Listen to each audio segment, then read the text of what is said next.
Sumainyo ang Panginoon. At sumaiyo rin. Ang mabuting balita ng Panginoon ayon kay San Juan. Papuri sa iyo, Panginoon. Kinagabihan ng linggo ding iyon, ang mga alagad ay nagkatipon. Nakapinid ang mga pinto ng bahay na kanilang pinagtitipunan dahil sa takot nila sa mga Hudyo. Dumating si Jesus at tumayo sa gitna nila. Sumainyo ang kapayapaan, sabi niya.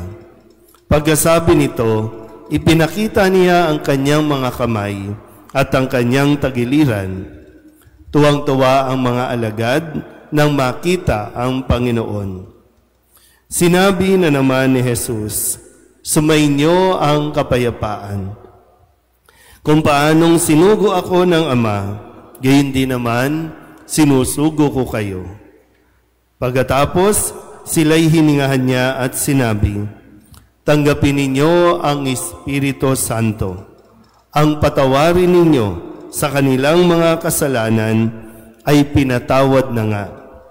Ang hindi ninyo patawarin ay hindi nga pinatawad.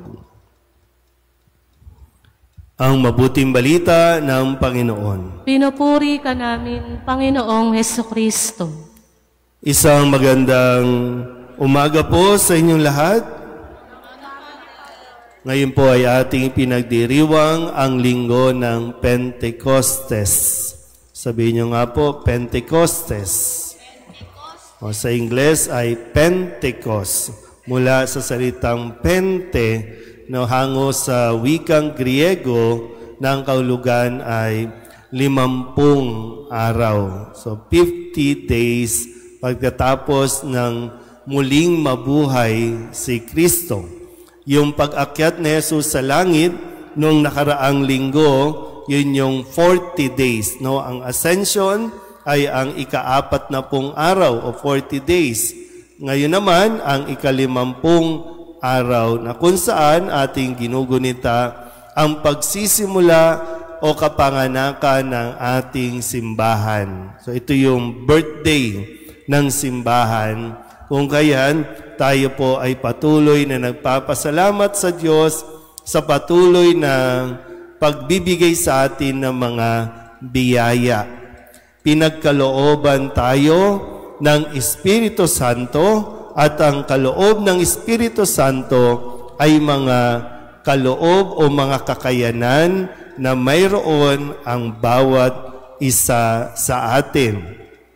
Kapag sinabi mong wala kang talento, kapag sinabi mong wala kang galing o husay, para bang minamalit mo ang Espiritu Santo o kaya naman sinasabi mong hindi ka pinagkalooban.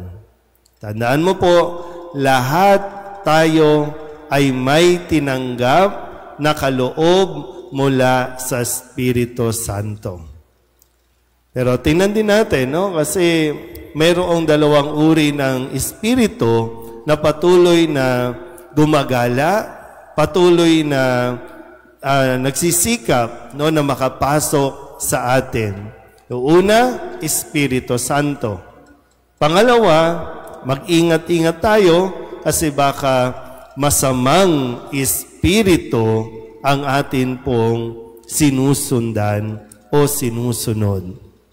Ngayon, tingnan natin, sabi po sa unang pagbasa, lumapag ang Espiritu Santo sa anyo ng dilang apoy. So, yung apoy. Sa Ingles ng apoy ay fire. Sabihin nyo nga po, fire. Tingnan natin ang salitang fire na hindi umaalis ang ating screen sa pinupuri ka namin. Yan. Spell fire. F-I-R-E. Fire. So, tingnan po natin. Letter F ay faith. Sabi po ni Kristo, nung bago siya umakyat sa langit o habang umakyat sa langit, sabi niya, maghintay muna kayo sandali. Huwag kayong aalis hanggat hindi dumarating ang patnubay, ang Espiritu Santo na magtuturo sa inyo ng buong katotohanan. At ang katotohanan ito ay ang ating sinasampalatayanan. Ang katotohanan, lahat ng sinabi, lahat ng itinuro ni Kristo, yan ang ating pananampalataya. Kaya ang dulot ng Espiritu Santo sa isang tumanggap at patuloy na tumatanggap nito, nagiging matatag sa kanyang pananampalataya at kahit kailan, hindi ito basta-basta maililigaw ng ibang espiritu. Sabihin nyo nga ulit, faith. Kapag ang isang taong nagtataglay ng pananampalataya, ano ang susunod na mangyayari? Yung letter I ay inspiration. Mai-inspire. At dapat hindi lang ikaw ang nai-inspire, kundi dahil sa iyong pagsasalita, nakaka-inspire ka. Tingnan niyo yung katabi ninyo kung nakaka-inspire o nakakainis.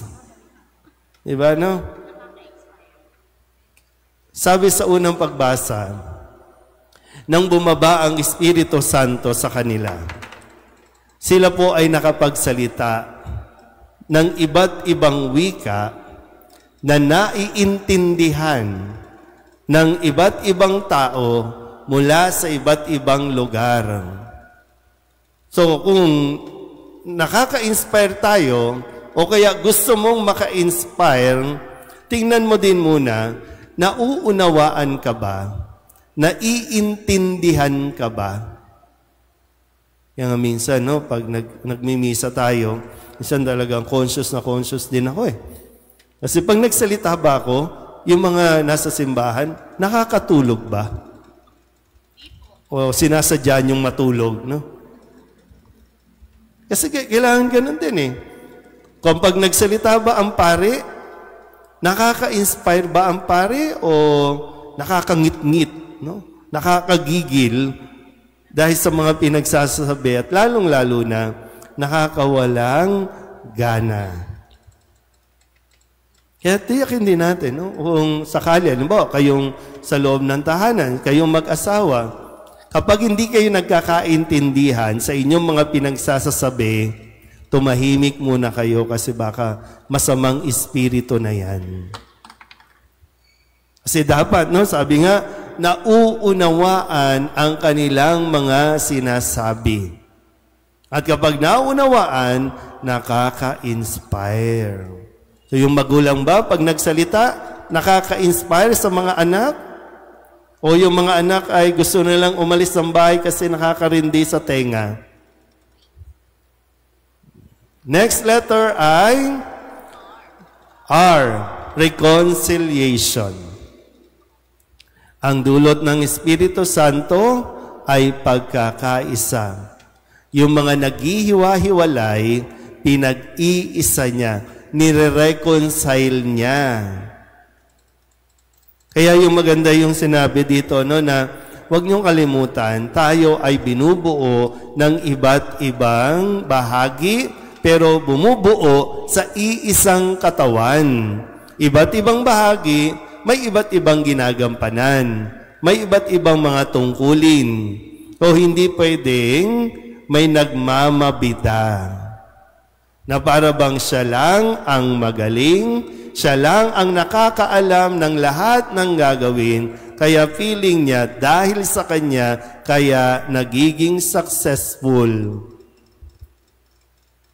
Kung, di ba, ginamit yung katawan, may kamay, may paa, may ulo, may kung ano pang mga bahagi. Pero lahat ay nasa isang katawan. Kapag hindi nag-perform ang isa, kapag pumalpak ang isa, buong katawan, apektado. Pero wag mong sosolohin. At wag na wag kang bubukod o maghihiwalay na para bang kaya mo na ikaw lang. So, ang dulot ng Espiritu Santo, i-reconcile tayong lahat. Last letter ay E, empowerment. Kaya nga sabi ni Kristo, di ba? Tanggapin ninyo ang Espiritu Santo. At kapag tinanggap, nagkakaroon tayo ng kakayanan. Pinalalakas tayo, ini-empower tayo nito para makapagpatawad tayo sa mga taong nagkakasala sa atin. Diba? Sabi, ang patawarin ninyo dito sa lupa, pinatawad na sa langit. At isa din kakayanan, kapangyarihan natin, kapag hindi pinatawad dito sa lupa, hindi patatawarin sa langit. Pero gamitin natin sa tama yung kapangyarihan na mayroon tayo. Dahil kung hindi natin gagamitin sa mabuti, malamang masamang espiritu ang nagbigay sa iyo ng kapangyarihan. Kaya sana sa linggong ito, sa tulong ng Espiritu Santo, at magdasal tayo sa Espiritu Santo. Hindi lang para sa simbahan, lalong-lalo na sa mga nasa gobyerno, mga nanunungkulan na ngayon nawawalan ang unity. Nagkakanya-kanya, hindi nagkakaintindihan, isang salita nga lang, pinagdidibatihan pa kasi hindi mahanap-hanap ang tunay na kahulugan ng mga salita. Kaya hindi makausad. Kaya kailangan natin marinig ang bawat panig para lumabas ang buong katotohanan. Mangyayari yan sa tulong lang ng Espiritu Santo. Hindi ibang Espiritu, kundi ang Espiritu Santo. Amen?